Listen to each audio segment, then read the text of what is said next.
فاستعذ بالله إنه هو السميع العليم. کیونکہ ایمان کا معنی یہ ہے حدیث میں تبصرہ جائز نہیں، حدیث قابل ڈیبیٹ نہیں، حدیث پہ آرگیو کرنا جائز نہیں. میں دلیل سے بات کرنا چاہتا ہوں اور اسی کو اپنی عادت بنانا چاہتا ہوں. ابو جہل نے ابو بکر سے کہا رضی اللہ عنہ، اچھا یہ تو بتاؤ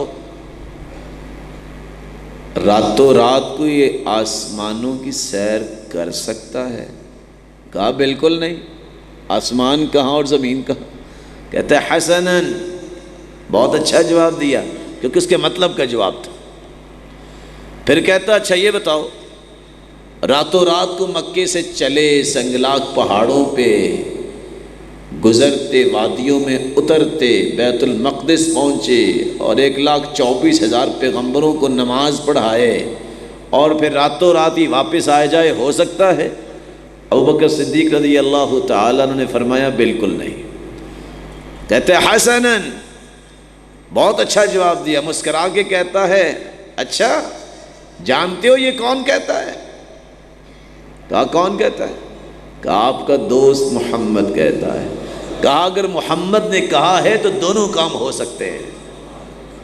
کوئی پیمانہ نہیں ہے، کوئی ڈیبیٹ نہیں، کوئی تبصرہ نہیں، کوئی عقل اور سوچ کے زاویے نہیں، کوئی پیمائش نہیں ہے، کوئی پیمانہ نہیں ہے.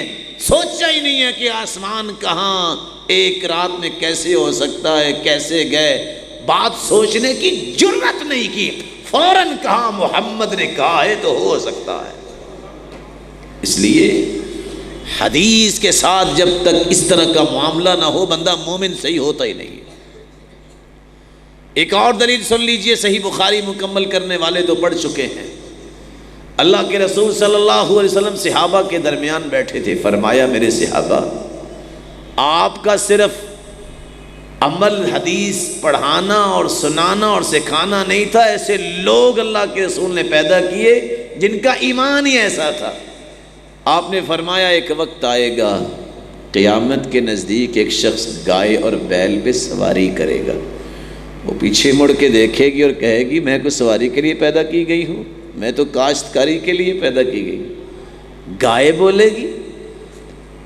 کہا میرے صحابہ میں بھی ایمان لاتا ہوں. وآمن بہ ابو بکر و عمر، اس بات پہ ابو بکر و عمر کا بھی ایمان ہے اور دونوں مجلس میں موجود نہیں تھے کیونکہ آپ کو یقین تھا کہ ابو بکر و عمر کے پاس جب یہ بات پہنچے گی انہوں نے ایک پل بھی نہیں سوچنا، کہنا ہے محمد نے کہا ہے تو سچ ہی کہا ہے.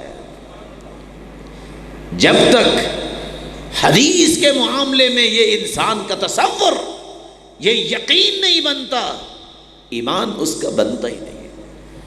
اس لیے سب سے بڑا فائدہ جو انسان کو زندگی اور آخرت میں ملتا ہے حدیث کو قبول کرنے کا، اس پہ یہ مہر ثبت ہو جاتی ہے یہ مومن ہے، ہدایت یافتہ ہے، صراط مستقیم پر گامزن ہے کیونکہ اس نے حدیث کو قبول کر لیا ہے.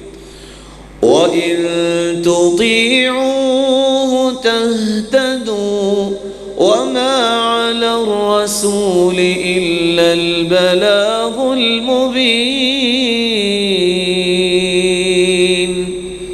حدیث کی اطاعت اور اتباع کرو گے تو مومن ہو، ہدایت یافتہ ہو، وگرنہ مومن ہی نہیں. تو بخشش چاہتے ہو، اللہ کی محبت چاہتے ہو، حدیث کو مانو. قُلْ إِن كُنتُمْ تُحِبُّونَ اللَّهَ فَاتَّبِعُونِي يُحْبِبْكُمُ اللَّهُ وَيَغْفِرْ لَكُمْ ذُنُوبَكُمْ. اگر تم چاہتے ہو کہ اللہ تعالیٰ کے تم محبوب بن جاؤ، تمہارے گناہوں کو اللہ معاف کر دے، تو ایک راستہ بڑا آسان ہے. تم میری بات مان لو، میری اتباع کر لو. یعنی اللہ کے رسول کی بات کر رہا ہے قرآن، اور اللہ کے رسول کی بات بھی حدیث اور آپ کا عمل بھی حدیث. تو حدیث کو ماننے سے گناہ بھی بخشے جاتے ہیں اور انسان اللہ کا محبوب بھی بن جاتا ہے. دنیا اور آخرت کی کامیابی کا راز حدیث ہے.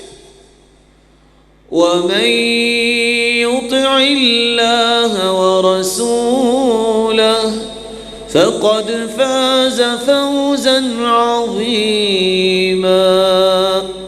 جس نے اللہ اور اس کے رسول کی اطاعت کی، اللہ کی اطاعت کی بات بھی اللہ کے رسول نے کی ہے، اپنی اطاعت کی بات بھی اللہ کے رسول نے کی ہے، دونوں باتیں حدیث ہو گئیں. حدیث کو جب انسان مانتا ہے تو اس سے بڑی کامیابی اس کو کبھی نہیں ملتی. سب سے بڑی کامیابی حدیث.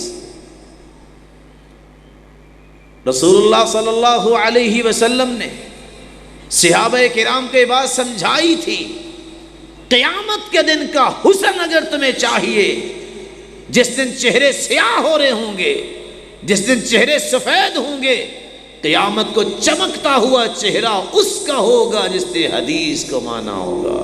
نضر اللہ امرأ سمع مقالتی، اور دوسری روایت میں آتا ہے سمع منا حدیثا، اور تیسری روایت میں آتا ہے سمع منا شیئا، جو ایک حدیث ہم سے سن لے، کوئی بات سن لے، ایک قول میرا سن لے، فوعاہا، یاد کر لیتا ہے، وَأَدَّاهَا كَمَا سَمِعَهَا، پھر صحیح صحیح آگے پہنچا دے.